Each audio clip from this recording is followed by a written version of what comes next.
Namaste and hello everyone. I am Vimalekar, your host and your mentor who is on a mission to simplify mathematics and help you overcome the fear of mathematics.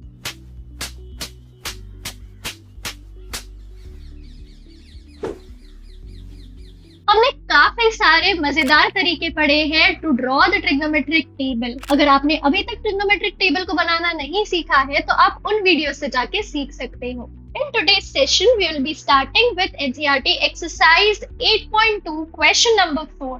तो इन questions में आपको true और false type of questions दिए हैं। True और false type of questions को solve करने के लिए आपको याद रखना है कि अगर किसी भी एक चीज के लिए आप बता देते हो कि ये चीज होल्ड नहीं कर रही है, जैसे पहले क्वेश्चन में आप देख सकते हो, अगर मैंने पहले क्वेश्चन में बता दिया कि LHS बराबर RHS नहीं आ रहा है किसी भी A और B की वैल्यू के लिए, तो मैं बोल दूंगी that the given statement is false. तो इसके लिए हम हेल्प लेंगे हमारे ट्रिग्नोमेट्रिक टेबल की। यहाँ मैं A और B की वैल्यू लूंगी, यहाँ मैं A की वैल्यू लूंगी 30 डिग्रीज और B की वैल्यू लूंगी 60 degree. Now there is a reason कि मैंने यही वैल्यू क्यों चूज की है, क्योंकि देखो बेटा हमें A plus B चाहिए। A plus B मतलब 60 plus 30 that is 90 की वैल्यू है हमारे पास। लेकिन अगर मैं B के जगह A अगर मैं 30 ही रखती और B के जगह मैं 45 ले लेती तो मैं देखती 30 plus 45 75 बन जाता और वो हमारे टेबल में वैल्यू नहीं है ना। तो हमें वही वैल्यूज लेनी है जिसकी वैल्यू हमें टेबल में मिल जाए। तो इसीलिए हमने A को 30 लिया है, B को 60 लिया है। चलो LHS को सॉल्व करते हैं।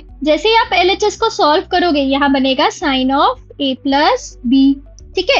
यहाँ पे पुट करो value sine of 30 plus 60 which is equals to sine of 90। पर साइन 90 के लिए वैल्यू क्या है, दैट इज 1। RHS क्या होगा, RHS होगा sine A plus sine B। अब साइन A की जगह पे आएगा 30 डिग्रीज और B के जगह पे आएगा 60 degrees. But what is sine 30 का वैल्यू, साइन 30 का वैल्यू इज 1/2 एंड साइन 60 का वैल्यू इज √3/2। क्योंकि डिनोमिनेटर सेम है तो 2 और ऊपर आ जाएगा 1 प्लस √3। आप क्लियरली देख सकते हो कि जो LHS है वो RHS के बराबर नहीं आ रहा है। Therefore, this statement is false. You can write this reason also. तो यहाँ पे देखो नेक्स्ट क्वेश्चन की तरफ बढ़ते हैं। The value of sine theta increases, मतलब जैसे जैसे मैं थीटा की वैल्यू को इंक्रीज कर रही हूँ, एंगल की वैल्यू को इंक्रीज कर रही हूँ, वैसे वैसे मेरी साइन थीटा की भी वैल्यू बढ़ रही है। चलो चेक करते हैं। यहाँ पे आप देख सकते हो कि थीटा की वैल्यू बढ़ गई है। थीटा की वैल्यू 0, 30, 45, 60 और 90 हुई है। और वैसे ही साइन थीटा की वैल्यू भी देखो, आप देख सकते हो कि बढ़ रही है। 0, 1/2, 1/√2, √3/2 एंड 1। तो yes, it is a true statement. क्यों? क्योंकि जैसे जैसे थीटा की वैल्यू बढ़ रही है, आप यहाँ लिख सकते हो जैसे जैसे थीटा की वैल्यू बढ़ती है, तो आपने देखा कि थीटा की वैल्यू पहले 0, 30, 45, 60 और 90 बनी, तो साइन थीटा की करस्पॉन्डिंग वैल्यूज क्या मिल रही है, 0, 1/2, 1/√2, √3/2 और 1। तो yes, it is true. Yes, the given statement is true.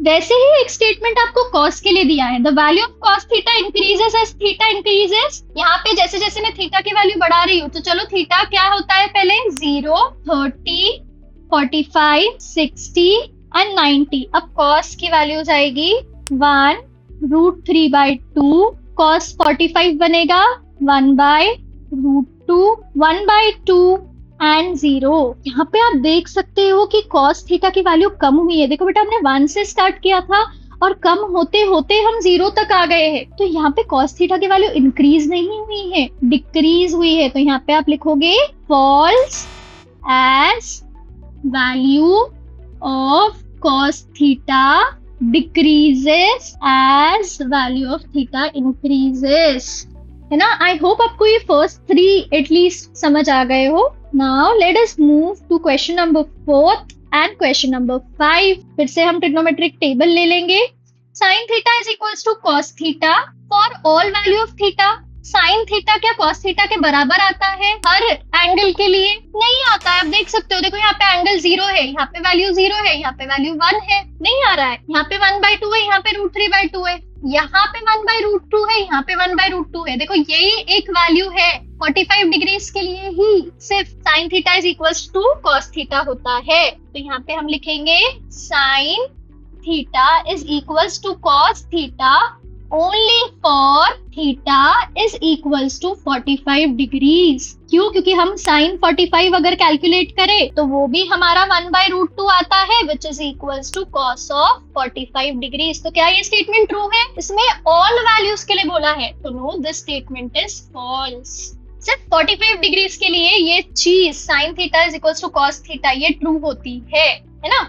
Last, cot A is not defined for A is equals to 0 degrees. चलो cot केस में देखते हैं.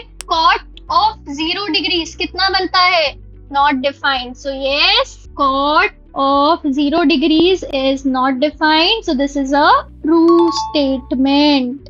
With this, we have completed NCERT exercise 8.2. If you have any doubts, you can put it in the comments below.